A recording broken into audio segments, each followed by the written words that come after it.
स्वागत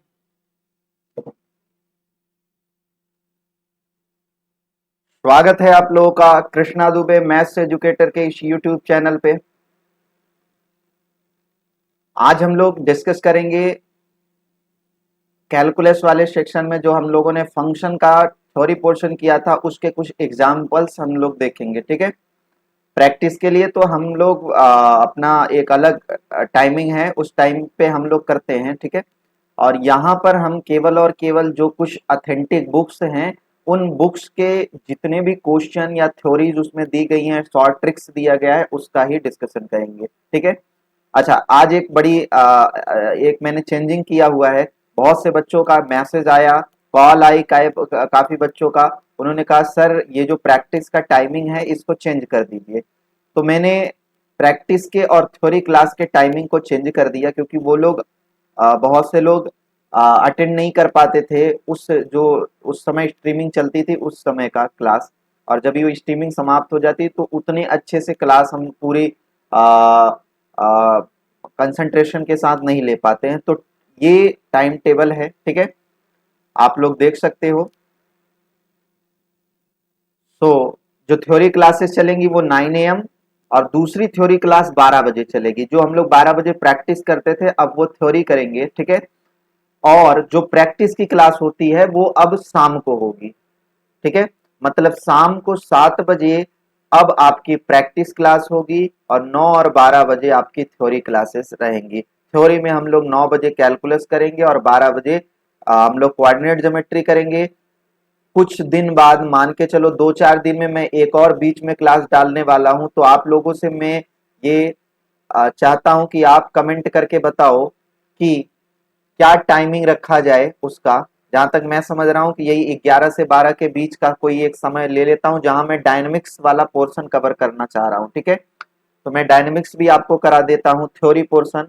प्रैक्टिस हम लोग उसका भी करेंगे सेपरेटली। ठीक है, तो अभी जितना हो सकेगा थ्योरी पोर्शन एक बारी जल्दी से हो जाए, फिर पूरे दिन भर हम लोग प्रैक्टिस करेंगे। तो आइए स्टार्ट करते हैं अपनी क्लास को। तो स्टार्ट करने से पहले जस्ट अ मिनट, ये महत्वपूर्ण सा एक कोट है।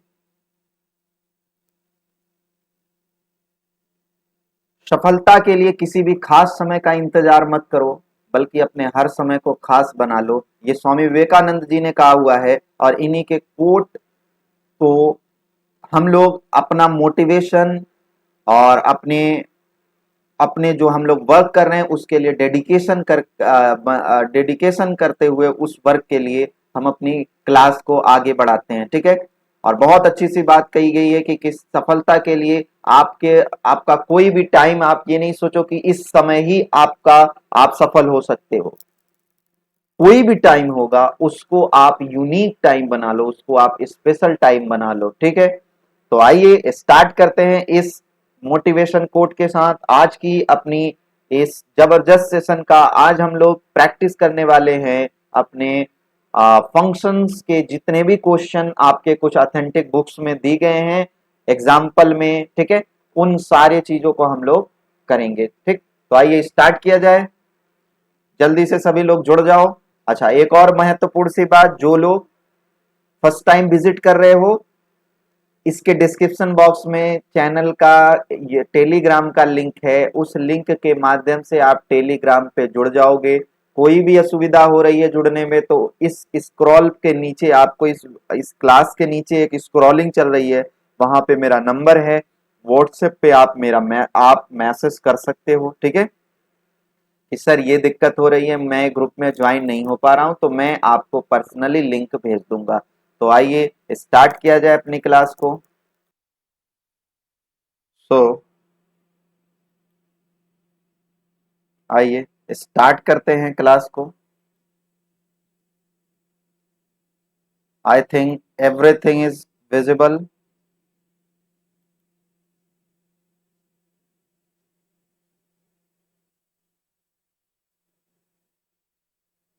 ओके, सो हम लोग आज प्रैक्टिस करने जा रहे हैं। ठीक है,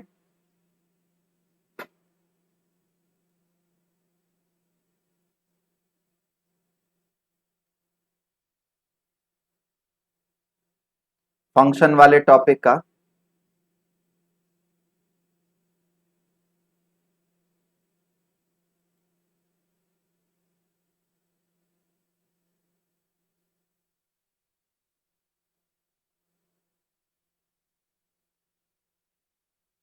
तो आपके स्क्रीन के सामने ये एग्जाम्पल नंबर 1 दिख रहा है, ठीक है।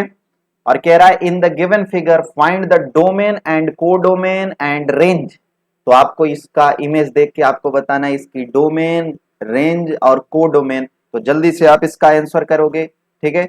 इसकी डोमेन कितनी हो जाएगी, तो डोमेन इसका हो जाएगा PQRS।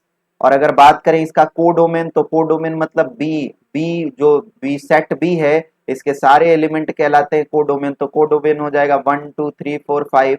और जो इसकी रेंज होगी, जिस जिस पे एरो लगा हुआ है वो सब इसका रेंज, तो 1 2 3 4। आई थिंक इतनी बात समझ आ गई, ठीक है। तो आगे बढ़ते हैं, नेक्स्ट कुछ एग्जांपल ले लेते हैं।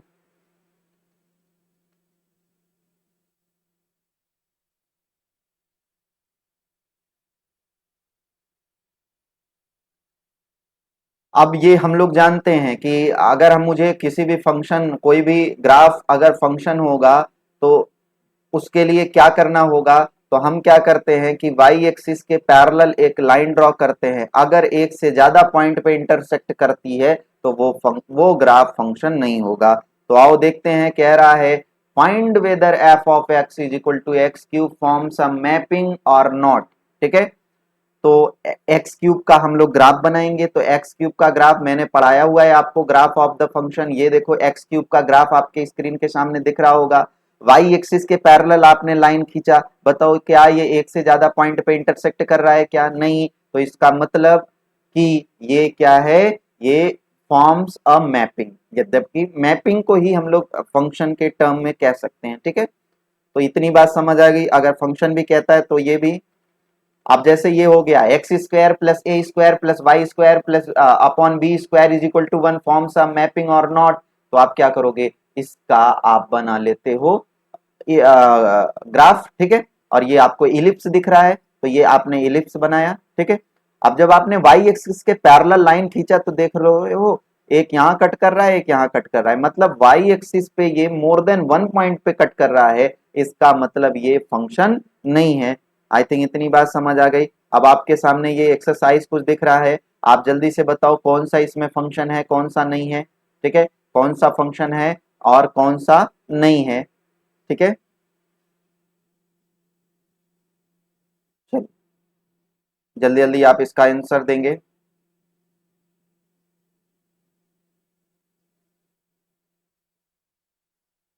अब जैसे यहाँ बात करें, तो यहाँ आप वाई एक्सिस के पैरेलल लाइन खींचोगे तो ये पॉइंट 2 पॉइंट पे कट कर रहा है, ये देख रहे हैं, ठीक है।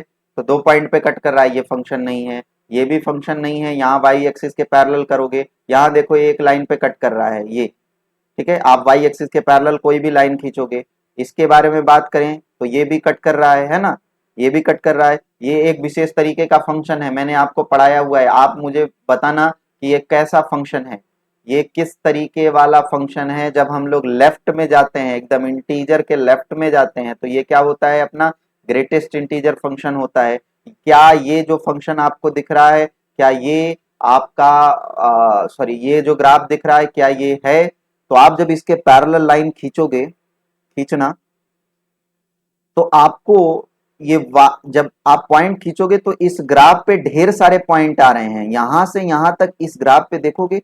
ये जो पॉइंट है, ये जो है, मान लो अगर यहां मैं सोचूं कि ये 2 है, तो 2 to 1, ठीक है।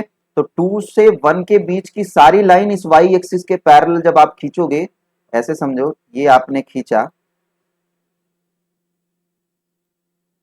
जब आप, जस्ट अ मिनट, आप खींचोगे यहां पर, तो इस पे ढेर सारे पॉइंट इस वाले ग्राफ के पड़ेंगे कि नहीं आपके। इसका मतलब ये हो जाएगा कि ये जो पॉइंट है यहां पर, ऐसे ही इस जगह पे भी, तो इसका मतलब ये ढेर सारे इसके पॉइंट मिल रहे हैं, पॉइंट ऑफ इंटरसेक्शन इस वाई एक्सिस के पैरेलल खींचने पे। तो इसका मतलब ये भी आपका ग्राफ, सॉरी, ये भी आपका फंक्शन नहीं है। अगला चौथा वाला आसान है, आपने पैरेलल लाइन खींचा, कहीं पर भी कट नहीं कर रहा है, इसका मतलब ये भी क्या है, आपका फंक्शन है, ठीक है। आई थिंक इतनी बात सबको समझ आ गई। अब बढ़ते हैं आगे। ये कुछ हैं, आप जल्दी से इनका देख के बता सकते हो कौन फंक्शन है कौन नहीं है। ठीक,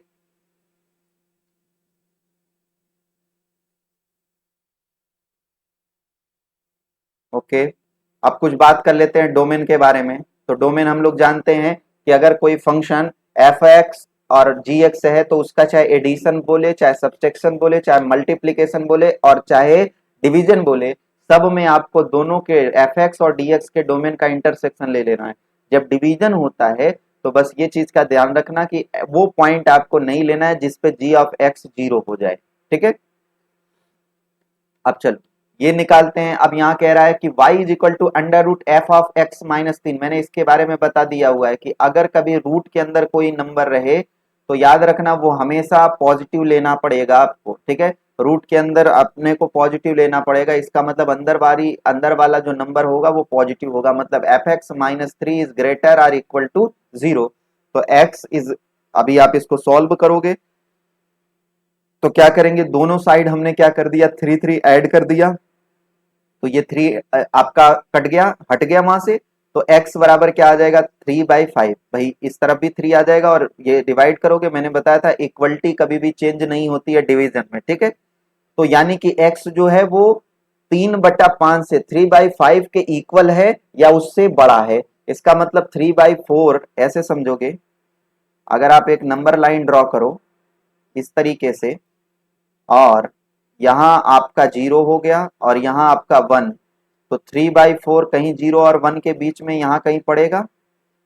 तो ये 3/4 मान लो यहाँ पड़ा, तो इसको लेते हुए इसके बाद की पॉजिटिव डायरेक्शन में कोई भी वैल्यू ले लोगे, मतलब ये पूरा एक्स एक्सिस पर सेटिस्फाई करेगा, वो भी जब एक्स आपका किससे बड़ा हो, 3/5 के बराबर या उससे बड़ा हो। तो इसकी जो डोमेन आ जाएगी, X belongs to closed 3/5 to infinity. ठीक है, अगला अगला क्वेश्चन लेते हैं। क्यूब रूट इतना याद रखना, क्यूब रूट प्लस माइनस दोनों हो सकता है, मैंने बताया था। तो क्यूब रूट का किसी भी अलजेब्रिक फंक्शन का जो डोमेन होता है वो रियल नंबर होता है, लेकिन कुछ विशेष विशेष कंडीशन के साथ जहां पर वो डिफाइन होगा। ठीक है, तो जहां डिफाइन हो, अगर वो एग्जिस्ट करे उस वैल्यू पे तो वो आपका होगा। तो अलजेब्रिक फंक्शन का जनरली रियल नंबर होता है, बट वो एग्जिस्ट करना चाहिए। तो 5x-3 का भी क्या होगा, रियल नंबर। ये माइनस प्लस कुछ भी हो सकता है, इसलिए इसका डोमेन कितना हो जाएगा, real number. Example number third आते हैं कि y is equal to 1/x-1 x-2। आप बताओ, मैंने बताया था अगर कोई फंक्शन ऐसा रहे तो केवल और केवल ये हर जगह ये रियल, सारे रियल नंबर लेगा एक्सेप्ट जहां पर ये नीचे वाला आपका जीरो हो जाए। ठीक है, इसको छोड़कर, तो मतलब x-2 x-1 ये जीरो कहाँ कहाँ होगा, तो 1 और 2 पे होगा, मतलब इसी वैल्यू को आपको घटा देना है रियल नंबर में, ये आ जाएगा। Just a minute, okay, everything is okay, clear हुआ। अब ऐसे ही इसका आपको निकालना है, तो आपको इसमें क्या करना होगा कि डोमेन के लिए बस नीचे वाला वैल्यू जीरो नहीं, भाई रूट है, रूट क्यूब रूट है तो निगेटिव आ सकता है, लेकिन नीचे केवल जीरो नहीं आना चाहिए। तो जीरो कब नहीं आएगा, जब एक्स एक के बराबर नहीं होगा। इसका मतलब इसका डोमेन क्या होगा, ऑल रियल नंबर एक्सेप्ट 1। ठीक है, अच्छा, अब बात करते हैं नेक्स्ट। ये एक एग्जांपल दिया गया है कि find the domain of under root 1 - F की पावर एक्स अपॉन 7 की पावर -x-7। ठीक है, this is a radical function. The domain of radical function is any value of x for which the radical function, जो radical है, is not negative. मतलब ये अंदर वाला चीज, ये जो आपका रूट के अंदर दी गया है, ये कभी भी निगेटिव नहीं होना चाहिए, मतलब ये इतना ग्रेटर देन जीरो कर दिया इसने। ठीक है, बहुत इंपॉर्टेंट सा क्वेश्चन है। अब इसको इसको आपने ग्राफ पे प्लॉट किया, इसको हमने ग्राफ पे प्लॉट कर दिया। तो ग्राफ पे प्लॉट करने का तरीका मैंने आपको कई बार करा दिया हुआ है। ठीक है, इसको, इसकी जो वैल्यूज होंगी, ठीक है, इसका जो x की वैल्यूज आएंगी वो कहां से कहां तक के बीच में होंगी, तो अपना इसने ये लिख दिया। ठीक है, और इसके बाद आप यहाँ क्योंकि आपको लेस देन जीरो चाहिए तो आपने यहाँ माइनस और माइनस को कंसिडर कर लिया, ठीक है। तो यानी कि जीरो के इधर, जीरो के इस तरफ, जीरो से बड़ा सारी वैल्यू जाएंगी और -1 से छोटी सारी वैल्यू जाएंगी इसके अंदर। मतलब डोमेन हो जाएगा एफ ऑफ एक्स का -इन्फिनिटी टू -1 यूनियन 0 to ∞। क्लियर हो रहा है बात, ठीक है। अच्छा, इसके बारे में जिसको समस्या हो वो मेरा वीडियो देख लेगा। मॉडुलस के बारे में मैंने, सॉरी, इनइक्वलिटी पढ़ाया हुआ है, तो वहां मैंने ऐसे क्वेश्चन को सॉल्व करने का तरीका आपको बताया हुआ है कि ऐसा क्वेश्चन सॉल्व कैसे किया जाता है, ठीक है। इसका, इस तरीके के फंक्शन के बारे में आप क्या, कैसे सॉल्व करके इसको ज्ञात करते हैं, इसका उत्तर कैसे निकालते हैं, ठीक है। चलो, आई थिंक इतनी बात सबको समझ आ गई होगी।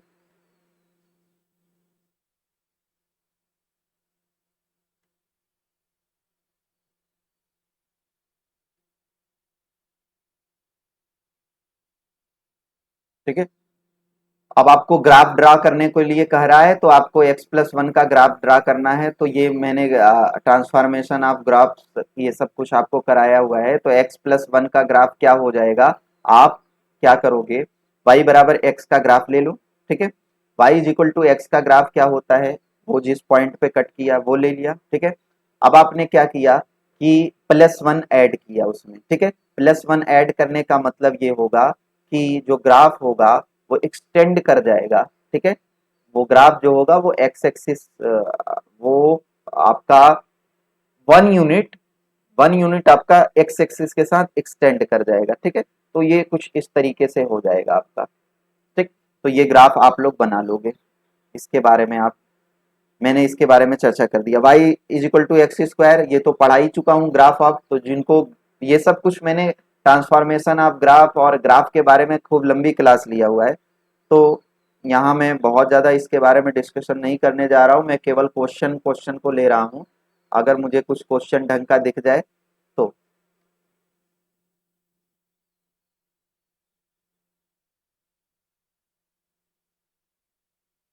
ठीक है।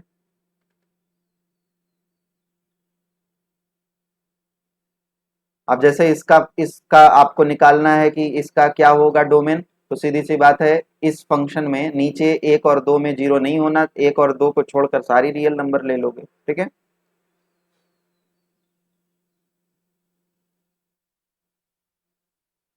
ये कुछ क्वेश्चन है, इफ आप लगाना चाहो तो लगाओ, अदरवाइज प्रैक्टिस कराते वक्त मैं इन सारी चीजों को कराऊंगा, ठीक है।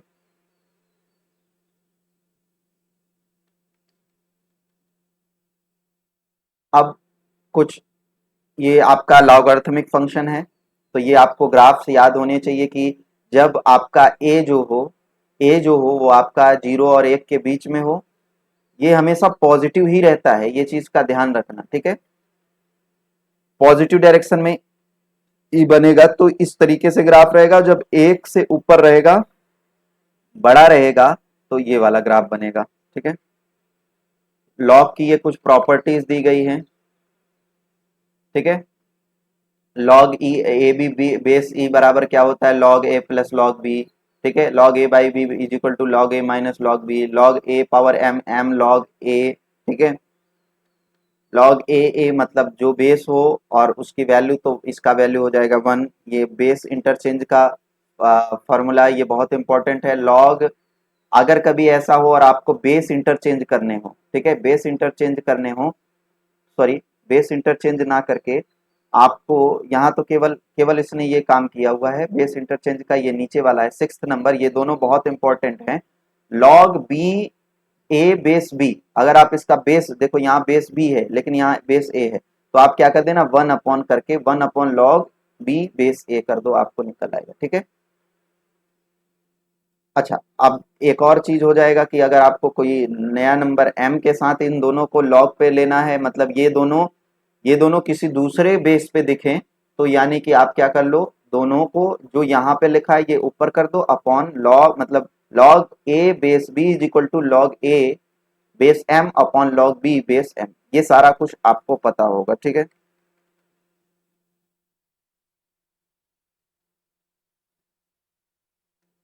चलो, अब हम यहाँ कुछ चीजों की चर्चा करते हैं। कह रहा है कि find the domain of the single valued function y is equal to F of X given by the function equation 10 की पावर x प्लस 10 की power y is equal to 10। ठीक है, अब इसका सोल्यूशन जैसे दिया हुआ है सेम वही प्रोसीजर अपनाओगे। तो सीधी सी बात है, आप क्या करेंगे, 10 की पावर y के टर्म में हम निकालेंगे, तो अभी ये कर लिया। ठीक है, और अब इसको, क्योंकि भाई अगर हम लोग इसका लॉग ले लें या ये y है, तो हम ये कह सकते हैं ना y is equal to log ये बेस 10 और ये चीज। ठीक है, और हमको पता है कि लॉग के जो भी लॉग अगर मान लो a दिया हो तो a हमेशा पॉजिटिव रहेगा। ठीक है, तो यानी कि 10 माइनस 10 ये वाला वैल्यू हमेशा पॉजिटिव रहता है, तो ये ग्रेटर देन 0। तो फिर यहां से इसने सेट कर लिया। ठीक है, और यहां से ये बनाया तो 1 is greater than x, sorry x जो है वो लेस देन हो गया 1 से, है ना, वही बात है। ठीक है, एक्स लेस देन 1 हो गया, तो इसका मतलब जो डोमेन हो जाएगा इस फंक्शन का वो क्या हो जाएगा, एक्स जो है वो एक से छोटा होगा। सारी रियल नंबर्स के बारे में बात कर रहा है, एक से छोटे वाले। ठीक है, तो एक से छोटा मतलब एक्स जो बिलोंग करेगा वो माइनस इन्फिनिटी से 1 के बीच में करेगा। आई थिंक इतनी बात सबको क्लियर हो रही होगी। अब बात करते हैं नेक्स्ट क्वेश्चन के बारे में। तो कह रहा है कि फाइंड द डोमेन ऑफ इसका आपको डोमेन बताना है। ठीक है, तो इसका डोमेन तभी निकलेगा जब ये एग्जिस्ट करेगा। एग्जिस्ट कब करेगा, जब ये नीचे वाली वैल्यू आपकी पॉजिटिव रहेगी, क्योंकि रूट में लिखा हुआ है, रेडिकल फंक्शन ये दिया हुआ है। ठीक है, मतलब ये पॉजिटिव रहना चाहिए। पॉजिटिव का मतलब क्या हो जाएगा कि जो x square minus 7x plus इतना है ये लेस देन 1 होगा, है ना, ये लेस देन 1 रहेगा।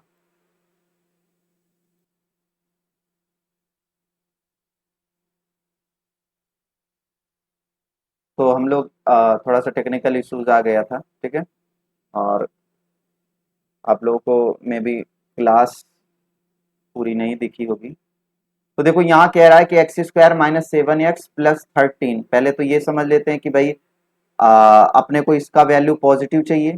ठीक है, रूट के अंदर है। ठीक, अब यहाँ कह रहा है x square minus 7x plus 13 is less than 1। इसकी कहानी क्या है, तो इसकी कहानी यहाँ पर है। जस्ट अ मिनट, ये पॉइंट नोट डाउन कर लोगे आप। ये पॉइंट लिखोगे क्या, ये देखो कि log a base m is greater than b। अगर किसी नंबर से ये बड़ा है log, ठीक है, तो ये तब होगा, दो परिस्थितियां होंगी कि यम आपका कहां पे है। अगर यम एक से छोटा होगा, ठीक है, मतलब सॉरी, अगर m एक से बड़ा होगा तो आपका जो वैल्यू होगा वो होगा उस जो इनइक्वलिटी आएगी इसकी फॉर्म, इसको हल इसका इसके बारे में, मतलब which implies that a is greater than m की पावर b। मतलब a m की पावर b से, मतलब m की पावर b से बड़ा होगा। ठीक, और अगर 0 और 1 के बीच में ये आपका बेस रहता है तो a लेस देन m की पावर b। m की पावर b मतलब 1, जो यहाँ पर यम रहेगा उसकी पावर इधर वाला। ठीक है, तो अगर हम बात करें इसमें, तो यहां देखो m की जगह पे आपका 1/2 है और b की जगह पे 0 है। क्योंकि 1/2 0 और 1 के बीच में होता है, मतलब ये लेस देन होगा m की पावर b, मतलब 1/2 की पावर 0। तो 1/2 की पावर 0 का वैल्यू कितना होता है, 1। मतलब ये वैल्यू लेस देन होगी किसके, 1 के। ये पहली कंडीशन। और दूसरी कंडीशन ये भी होती है कि जो log a होता है वो हमेशा इसके अंदर वाली राशि पॉजिटिव रहती है ना, यानी कि x square minus 7x plus 13 is greater than 0। तो दो केसेस मिले, या तो आपका x square minus 7x plus 13 ये लेस देन 1 होना चाहिए, या फिर x square minus 7x plus 13 greater than 0। I think इतनी बात सबको समझ आ गई। अब हम लोग पहले इसने इक्वेशन 2 ले लिया। ठीक है, तो इक्वेशन 2 लिया, तो इक्वेशन 2 को इसने फॉर्म किया, एक प्योर स्क्वायर बनाया। तो प्योर स्क्वायर बनाया तो कुछ ये बात बनी। ठीक है, और ये स्क्वायर जब कर दिया आपने, तो अब यहाँ पे कोई रियल नंबर रखो वो हमेशा 0 से ग्रेटर देन आएगा, क्योंकि अगर आपको ऐसा केस बने तो आप ये काम कर सकते हो। ठीक है, ये इसने प्योर स्क्वायर बना लिया, मतलब सारे रियल नंबर पे ये बात सेटिस्फाई करेगी। तो इसने सेकंड इसको सॉल्व करके बता दिया कि ये पूरा रियल नंबर इसको सेटिस्फाई कर रहा है। ठीक है, अब हमें पता है कि सेकेंड इक्वेशन है, सॉरी पहला इक्वेशन था x square minus 7x plus 13 is less than 1, ठीक है। तो इसने एक को यहाँ पर एक यहाँ से कम कर दिया, एक यहाँ से, तो ये हो गया। अब इसी को इसने सॉल्व कर लिया, तो यहाँ से ये निकला कि x जो है वो 3 और 4 के बीच की वैल्यू लेना है। तो दो केसेस अपने पास हो गए, ठीक है, कि x जो हो वो इतने से 7/2, ठीक है, x minus 7/2 is greater than 0, मतलब ये सारी वैल्यू सारे रियल नंबर आने चाहिए। और यहां से आ रहा है कि x जो है वो 3 और 4 के बीच में होना चाहिए, ठीक है। तो हमने ये और ये इक्वेशन को एक साथ लिया, इस और इस इक्वेशन को एक साथ लेके ये देखा कि भाई इसमें भी x की वैल्यूज हम लोग और इसका देख रहे हैं, तो ये 3 और 4 के बीच की सारी वैल्यूज जो इसका डोमेन होगा उसके रिस्पेक्ट में आएगा, ठीक है। आई थिंक इतनी बात सबको समझ आ गई होगी, ठीक। अब देखो कह रहा है find the domain of the function F of X is equal to 1/log 1 - x base 10 plus under root इतना, ठीक है। ये कह रहा है कि ये तभी डिफाइन होगा जब a इज ग्रेटर देन 0, मतलब 1 - x इज ग्रेटर देन 0 होगा, ठीक है।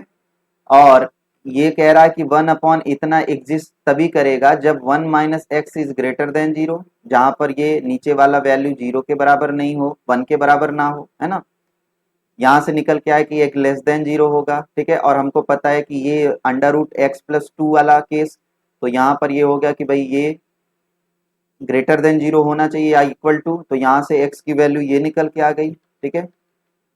तो अब इसके एग्जिस्टेंस के बारे में बात कर रहा है कि when equation 3 and both hold true, ठीक है। तो इसका मतलब अब यहाँ से इन दोनों को, यहाँ x बता रहा है कि x 1 से छोटा होना चाहिए, और यहाँ कह रहा है कि x जो हो वो -2 से बड़ा हो, -2 से बड़ा हो, और ऊपर वाले केस में कह रहा है 1 से छोटा हो। मैंने बोला इन दोनों का इंटरसेक्शन आता है, मतलब इन दोनों का इंटरसेक्शन मतलब अगर आप पॉइंट को प्लॉट करो, इस केस में कह रहा है, इस केस में कह रहा है कि x का जो वैल्यू आएगा वो 1 से बड़ा हो। मान लो ये 1 है, ये 0 है, और ये मान लो -2, ठीक है। तो ये कह रहा है कि इसमें 1 से बड़ी वैल्यू हो x की, मतलब यहाँ ओपन लग जाएगा और ये इस तरफ जाएगा, ठीक है। Sorry sorry sorry, x less than 1 है, x से छोटी वैल्यू मतलब इधर जाएगा, ठीक। अब इस वाले में कह रहा है, यहां पर कह रहा है कि x जो हो वो ग्रेटर देन या इक्वल रहे -2 से, मतलब -2 पे क्लोज्ड हो जाएगा, और इससे ग्रेटर रहे x, मतलब इस तरफ रहे, ठीक। तो मतलब इन दोनों का यही पॉइंट आपका पॉइंट ऑफ इंटरसेक्शन हो गया। अगर अलग कलर से मैं बनाऊं तो यही पॉइंट ऑफ इंटरसेक्शन हो गया, ये वाला पॉइंट और ये वाला पॉइंट, लेकिन 1 पे आपको ओपन रखना है और -2 पे क्लोज्ड रख देना है, ठीक है। तो वही चीज इसने लिखा हुआ है कि -2 x जो रहेगा -2 से बड़ा रहेगा या बराबर रहेगा और 1 से छोटा रहेगा। आगे बढ़ते हैं। तो ये इसने कर दिया, ठीक है। 0 पे आपको लेना नहीं है, वो पिछला आपने देखा, तो 0 तक मतलब -2 से 0, फिर बीच में छोड़ देना है, फिर 0 के आगे आपको ले लेना है। तो यही -2 से 1 तक की वैल्यू एक्सेप्ट 0, ठीक। 0 क्यों नहीं होगा अभी मैंने दिखाया है ना वहां पर। तो ये क्वेश्चन ले लेते हैं, F of X is equal to log 1 + x³ base 10। तो ये कह रहा है कि ये तभी होगा जब ये एग्जिस्ट करेगा। तो ये एग्जिस्ट कब करेगा? जब ये 1 + x³ ग्रेटर देन 0 होगा। इसी को इसने फॉर्मूला लगा के सॉल्व कर लिया। अपने को पता है कि ये पॉजिटिव कब होगा? जब d जो रहेगा आपका, जब d जो रहेगा वो लेस देन 0 हो जाएगा आपका, ठीक है। ठीक। और a ग्रेटर देन 0 रहेगा। तो बस यहाँ से हम लोगों ने इसको एक तो ये निकल गया कि भाई 1 + x ग्रेटर देन 0 हो गया, मतलब x 1 यहाँ तक होगा, ठीक है। मतलब -1 से बड़ा सारा वैल्यूज, तो ये आपने ले लेना है। ठीक, ये नेक्स्ट क्वेश्चन कह रहा है find the domain of F of X is equal to log, ठीक है, और इसको लिखा लॉग लॉग 1 + x³ बेस 10 और उस सबका बेस 10 हो गया। ठीक है, तो ये कब होगा, जब ये चीज एग्जिस्ट करेगी, क्या, ये चीज ग्रेटर देन जीरो, तो ये ग्रेटर देन जीरो हो गया। ठीक, अब ये ग्रेटर देन जीरो हुआ तो मैंने बताया कि भाई अगर ये ग्रेटर देन जीरो आया तो मतलब ये वाला अंदर वाली वैल्यू ये हमेशा ग्रेटर रहेगी। अगर ये एक से बड़ा हो गया, एक से बड़ा हो गया तो यहाँ ये हो जाएगा कि ये 10⁻0 से ये ग्रेटर देन हो जाएगा, तो यानी कि x³ जो होगा, x³ जो हो जाएगा 1 + x³ इज ग्रेटर देन 1, यानी कि x³ greater than zero, greater than zero मतलब जीरो से इन्फिनिटी पॉजिटिव साइड में सारा कुछ इसका डोमेन हो जाएगा। ठीक है, फिर से ये सवाल, इसको आप देख लोगे, बार बार लॉग आ रहा है तो एक बात याद रखना, पहले एग्जिस्टेंस दिखाओगे, पहले वो फंक्शन एग्जिस्ट कर रहा है कि नहीं, वो जिस पॉइंट पे एग्जिस्ट करे उसके बाद हम देखेंगे कि वो, उस एग्जिस्ट करने के बाद हम उसके डोमेन के बारे में चर्चा करेंगे। वो जिस पॉइंट पे एग्जिस्ट करे उसी के रिस्पेक्ट में ये सारी कहानी चलेगी। ठीक है, आई थिंक इतनी बात सबको क्लियर हो गई होगी। ठीक, सो